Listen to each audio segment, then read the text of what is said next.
Nigel. I'm Cooper. I'm Owen. And this is the SJS News. Did you hear that Christmas break is coming up? Yeah, I love Christmas. I hope everyone has a wonderful Christmas break.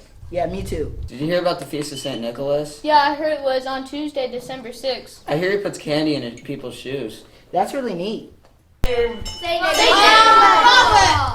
Nicholas. Well, who can tell me something about St. Nicholas? That's true.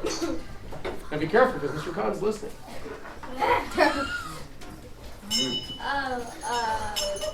The tradition started with the stocking. Three girls put their stockings up to say we're Nice. What else? He delivered presents to people. Wonderful. He punched somebody in the face. Wrong. Take our candy. Get it. Did he? Oh, yeah, okay, sure. He gave the girls the money. Very nice. Last one. Well, he gave girls money so that they could be married. Oh, okay. Very good. All right. Well, you have a great day. Hi, we're here with St. Nicholas. So, what is your feast day about? My feast day is about remembering the poor people because the poor people often get forgotten. And so I like to go around and give little presents to them. You know, the Catholic Church has what we call the preferential option for the poor, which means we take care of the poor and often forgotten people. And that's what I have done every year for years on my feast day.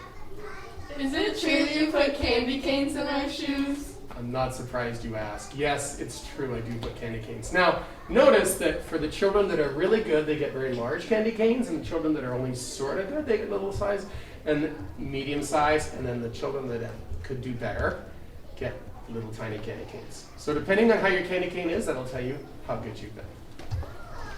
Back to the anchors.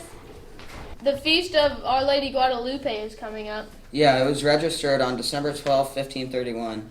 Blessed Feast Day. Let's go check in on how the celebration went.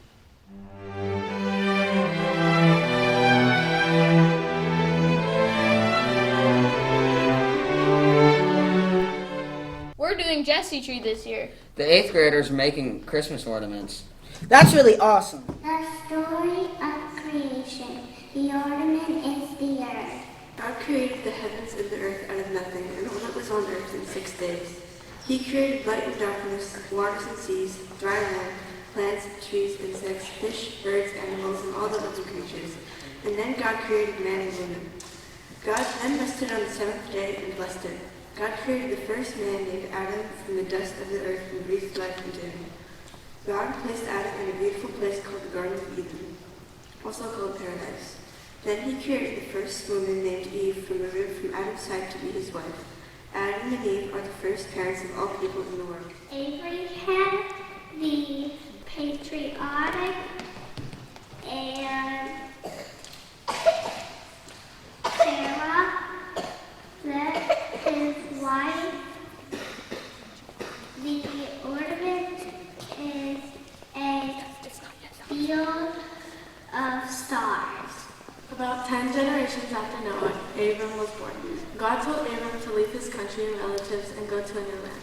God promised to make of him a great nation, make his name great and bless him. When Abram was 99 years old, God gave Abram the new name of Abraham, which means a father of many nations. God made a new covenant with Abraham. God also renamed his wife Sarah and told Abraham that Sarah would have the firstborn son, even though she was too old to have children. Not long afterward, some angels visited Abraham and told him that by next year, Sarah would have a son. Branch of Jesse. The ornament is sheep with a shepherd's staff. The Israelites didn't have a king to rule them, but they insisted on having a king.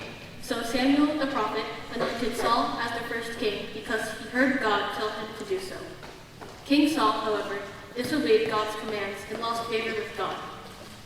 Samuel then sought a king from among the sons of Jesse of Bethlehem. Samuel examined 7 of Jesse's sons and determined that the Lord has not chosen these.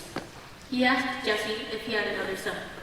Jesse said David, his youngest son, was tending the sheep.